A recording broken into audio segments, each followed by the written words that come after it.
What up, y'all? Welcome back to the next episode of Don't Do That on Mad as Hell Monday. We mad as hell. Mad as hell. Hopefully y'all had a great weekend. Wasn't too cold, but it's still going to be a nice cold one out there. Especially if you're here in Michigan. So while I get 16 out here, go ahead and let you know what we're smoking on today. And it's of course from House of Dank, because it's my spot. That's where I go and that's where you should go too. They always have great deals and good smoke. It is Bomb Pop, Hype Sticks, infused pre-roll. Very, very good smoke right here.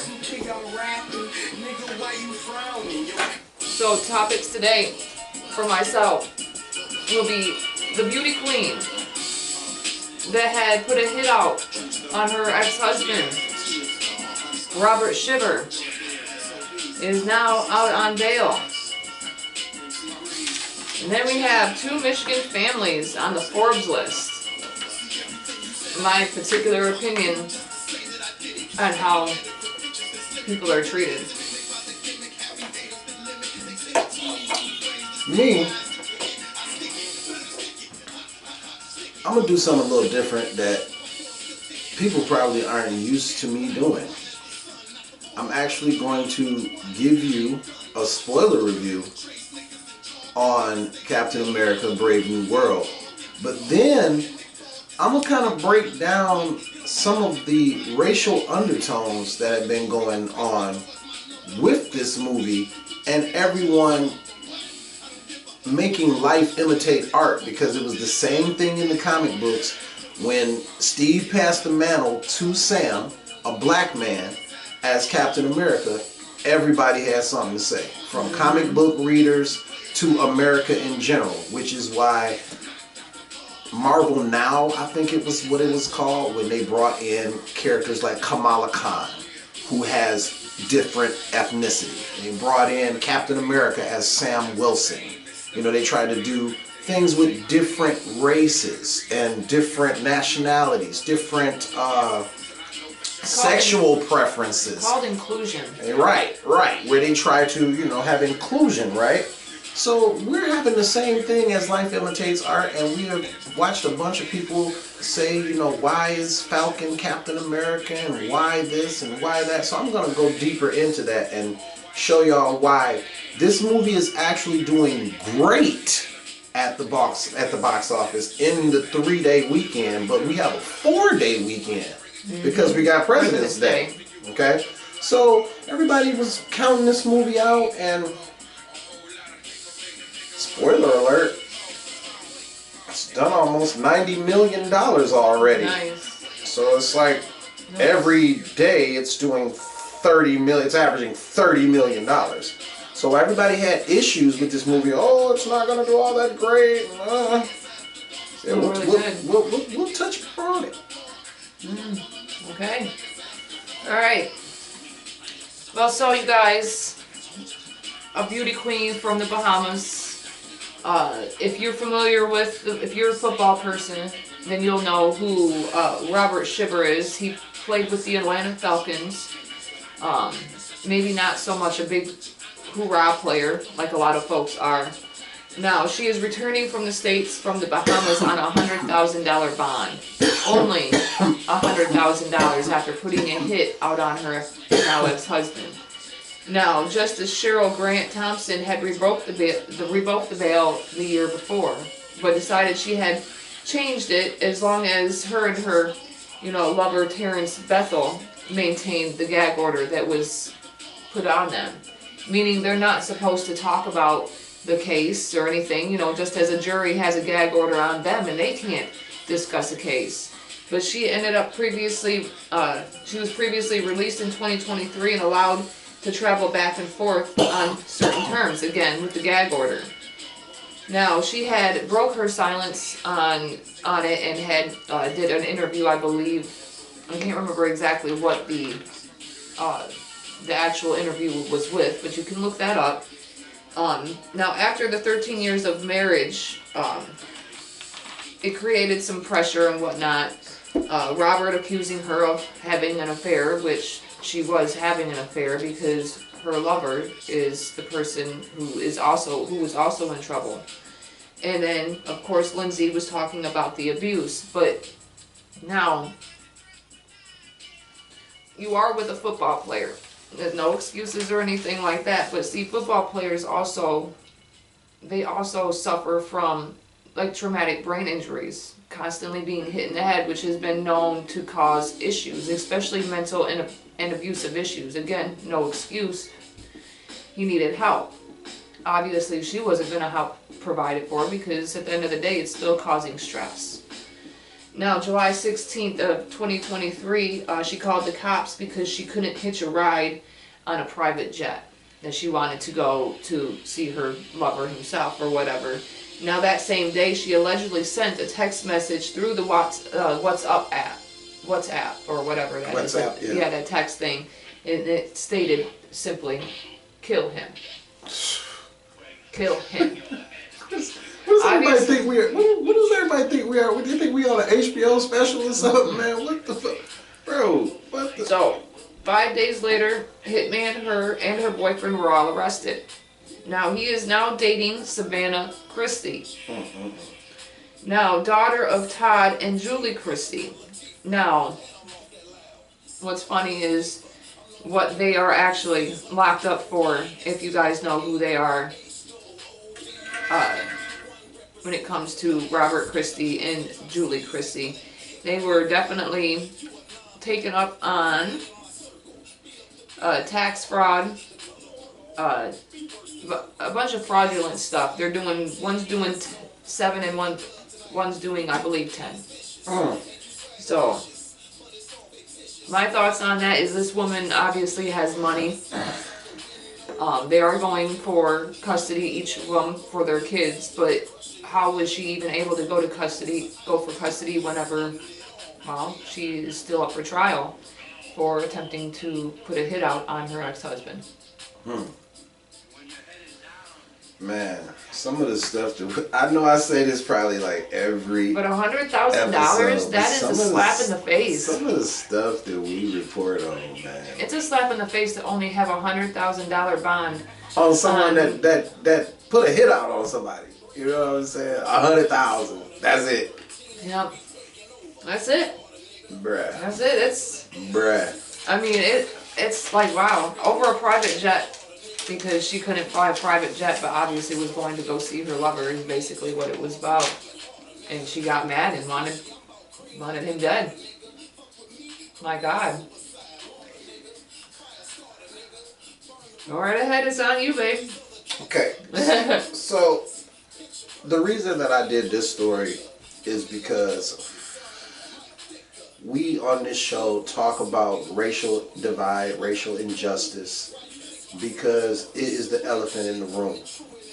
There's a whole bunch of stuff going on with the government, with birthright, citizenship, and all this different stuff that's going on. And I need people to wake up. Because people don't realize how deep that birthright citizenship really goes. I need people to wake up, and I want y'all to kind of understand what it means, the birthright citizenship. If they take that out, and that includes everyone, then that means that we and anybody with any kind of drop, if you have a drop of anything besides white in you, bro, you are the minority. And it's a wrap. Like what they're doing. So the thing was talking about this cat right here. Right? The thing was talking about this. Okay, so we got this new Captain America movie, and let me tell you, this shit right here really has me tripping, because just like in the comic books, he was looked at differently for being Captain America, which, to be completely honest, if you really think about it, black people were brought over here and helped build the country, bled for the country, and a lot of their technological advances, like the traffic light, blood transfusions, video games, that lovely super soaker that super soaker, just all of these different technological, medical advancements, musical advancements, art, entertainment, sports. everything, okay? And for it to be an issue for a black man to be Captain America in this day really cracks me up. It's like Storm said on X-Men, it's so she didn't say pathetic, but she said it's so pathetic almost that it's quaint. That in this day and age, in 2025, we're still dealing with people saying, well, why is Falcon Captain America? What happened to Steve? Well, first of all, in the MCU, the way it went was Steve went and lived his whole life on the other side of time where Peggy Carter came back an old man and saw the wisdom in giving Sam the shield. Then we go through the whole Falcon and Winter Soldier thing and find out that he's struggling with taking on the shield and meet Isaiah Bradley and learn his story and everything. And that kind of mirrors the Tuskegee Airmen and all of that different stuff, how these brothers bled and did all of this for the country and were didn't want to give them credit for it. Didn't want to give them credit for it. Now, was they taking history? They're taking. It's the Tuskegee Airmen, and it was the women also that it was. They're removing that from the curriculum as if to. No, they're not anymore. They're not. Nope, they stopped it because people were not for the BS. Okay. We want they history. were attempting. We want history to be taught. They were attempting to remove that history and that sacrifice, that blood, sweat, and tears from history. So let me do this. Because you know I always do this when I get to something that's really serious. We have to stop the music. Okay, so here are my notes because I don't want to miss anything. Okay, so it says here's an update on Captain America: Brave New World. The movie is doing better than expected, as it's tracking to do between $87 and $90 million in the 3-day weekend. But we have a 4-day weekend, so that gives the film the potential to do close to $120 million. Because as I said, it's tracking at around $30 million a day. Yeah. And for some reason, I don't know, because I don't really know the film critics and the people that track this type of information like that, but they are saying that they're expecting Monday to be busier than, you know, your regular President's Day for whatever reason also in the movies. So if it does 120 million, it's doing pretty damn good. And the thing I wanted to say was they had fake reports of this film having extensive reshoots because they were having so many problems. Where actually we talked to the director, and the director says that the amount of reshoots were the normal amount of reshoots that Marvel does on every movie. And so that was something in the press to let's spark the flames of there's an issue with the Black Captain America movie. There's an issue. There's problems. They have to do reshoots. They just figured out something that they wanted to do different. But here's the problem. As I said, not a bad film. That it was rumored in the press. This is not a bad film that it was rumored in the press to have. Oh, it was rumored in the press to have massive reshoots. The powers that be didn't seem to have enough faith in the new Captain America as life imitates art. The reason I say they didn't have enough faith in Captain America is because I want y'all to let me cook right here. In any other movie, Marvel movie, because I've seen all 35 of them, okay? In any Marvel movie, they would have not really shown Red Hulk in the promotion. They would have kept that. They would have kept that as, oh, no, you can't see this. No, not yet. You can't see Red Hulk because that's going to be huge. That's a huge reveal. We can't just give you that. But they didn't have enough faith in Anthony Mackie's Sam Wilson's Captain America. So what did they do? They plastered Red Hulk all over everything. Okay? Like we were going to see him. Like we were going to see Red Hulk more than just at the very end of the film, spoiler alert, for the little 7-8 minutes that he was on film. Okay? All right?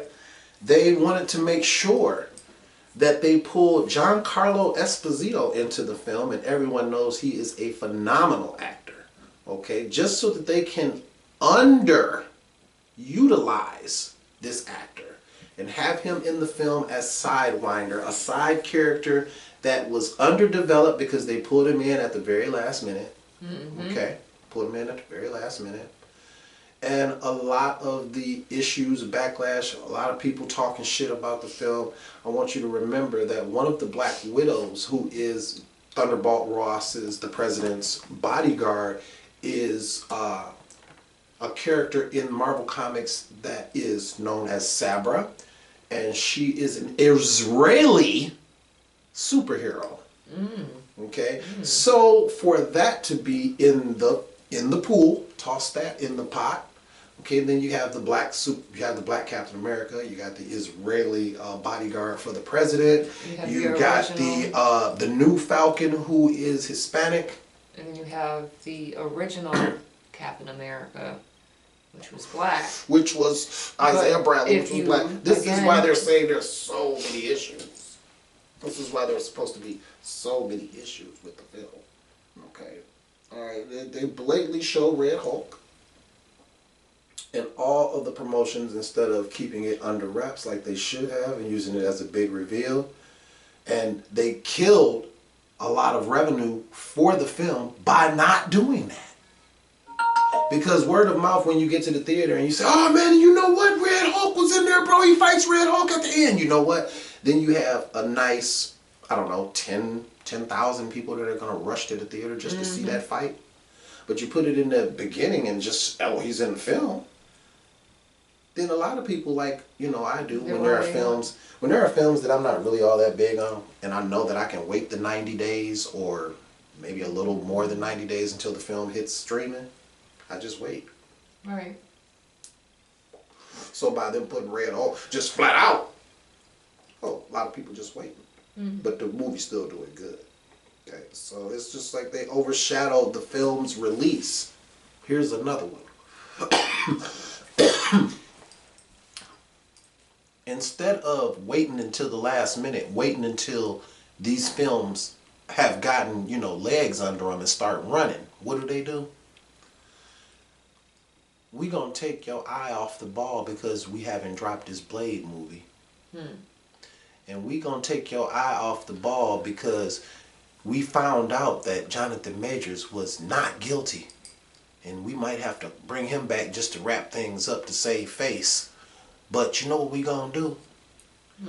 We gonna tell y'all right now about Robert Downey Jr. coming back into the MCU as Dr. Doom.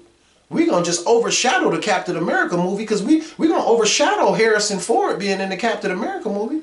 We gonna overshadow that completely because we gonna tell you right now about a movie that you won't even see for another 3-4 years. We're going to tell you right now, we're so excited to have Robert Downey Jr. back in the Russo brothers. When they could have waited to tell us that. They could have waited. Let him have his shine. Wait and then drop. Wait and then reveal Red Hulk. Wait and then tell us Robert Downey Jr. is for sure coming back for Doomsday and Secret Wars. Not tell us when the promotion for the Captain America movie is present right here in our face. You're undercutting that man. But guess what? It's still doing great. It's still doing great because we show up for ours. We show up. We support. But it's just funny that I had to actually roast y'all because I see what you did there. You didn't have any more faith in Sam than they did in the Marvel Universe. That's crazy. Very crazy. Okay. Alright guys, so there were a couple of Michigan families that were brought out. One of them was like somebody who would do the casting, you know, health benefits for you. But then the one major one I want to touch base on because it's more local. It's been here since 1934. Okay, this is some place that everybody goes to go grocery shopping. This is where people go to get, you know, clothes and deals and all that other good jazz. It's the Meyer family, you guys. Our Meyer family has been in the Forbes magazine. I believe it's number 24, if I'm not mistaken. Really? Yep. Now, they rake in, now mind you, this is yearly. Every year, they rake in $20 billion annually. You're talking about Myers. Myers. 20 yes. billion? 21 billion annually. They That's are the 20, oh, excuse me, zeros. the 27th, not the 24th. The 27th 9 zeros. richest family, and it's Hank and Doug Meyer. Now, family wealth is worth $15.9 billion. Out of that 21 billion, they get 15 out of that. Now, what I really want to talk about is how the people that, you know, what I've seen personally, you know, just going, and it's not, you know, and it's not just the Meyer people either, it's everybody, it's Kroger, it's Walmart, you know, but whenever you can actually go to other places and see that they're actually a little bit more happier, there's more fun going on, people are enjoying themselves. You go to Meyer and it's, some places are quite the opposite. I went to a Meyer that was newly remodeled, alright, personally, I don't know why they needed all that open space in the front and everything else just jammed together. I don't understand why you would do that, because it's like you have all that open space for nothing. But when I look at your people and I see just depression, sadness, upsetness, I don't even think I seen a smile on not a damn person that was helping somebody, not a hello, a good afternoon, or have a great day. Whoa, it's Okay, me. the only people that did that was the greeters, and of course they're sitting down having a great old time in all that open space, you know, and whatnot. But to see how people are treated whenever businesses are bringing in this much money and yet can't treat their people with the respect they expect to get out of the people they hire. Preach! I understand you need people to do the job, right? So But if you appreciate your don't people. have the people to do the job for you, where does that put you? Having to do it yourself.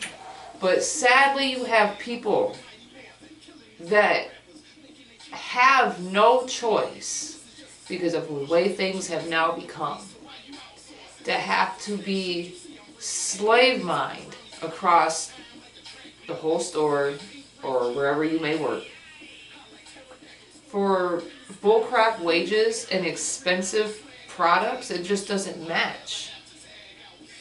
And then just not see these people that obviously do not get rewarded enough.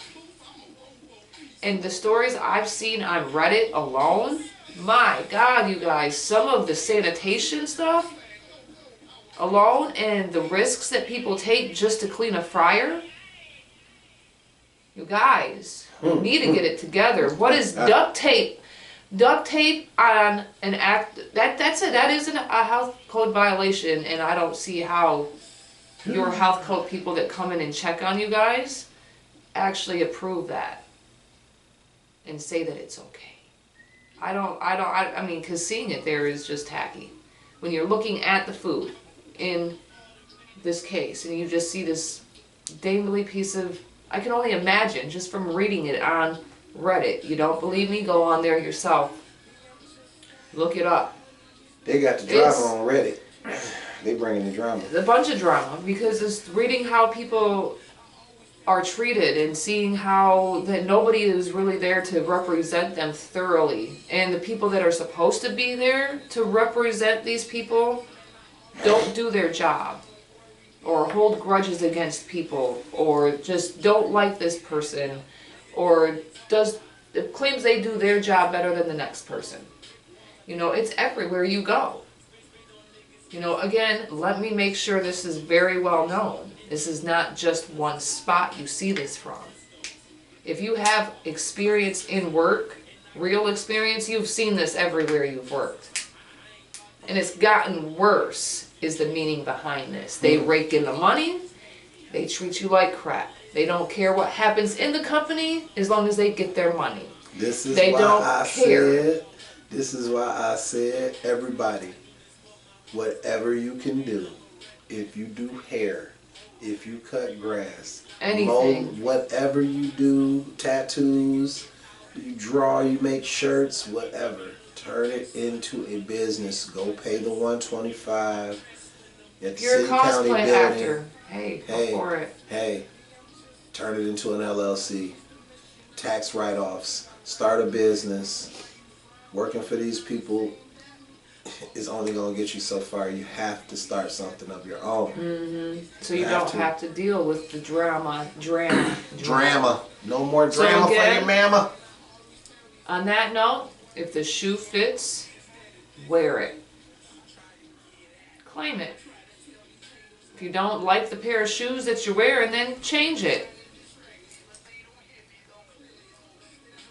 So, well, we'll leave you off. And you guys have a great day on your Mad as How Monday. We mad here. And we'll see you next time on Wicked Wednesday. Peace. Wicked. Wednesdays! Yeah.